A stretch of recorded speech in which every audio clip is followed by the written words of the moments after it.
nezinto zalo. Ubani uthe wathanda ihlabathi, uthando lukaThixo alukho kuye. Praise the Lord.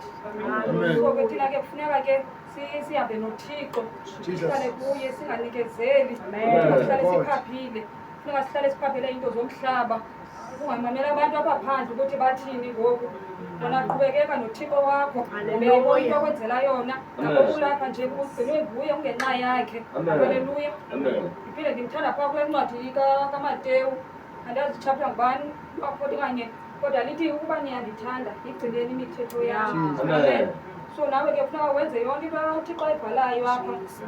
Ungamamela abantu uthi hayi lo Thixo wenu uthi wena funeka qha usifundele iBhayibhile. If awunanto yokwenza endlini usifundele iBhayibhile, okanye uzikhalisele umculo, okanye uthandaze, ungahlali nje. Amen. Haleluya. Amen. Fana lana ndimthanda umzalwane obuthayo, ungasuhlala endlini.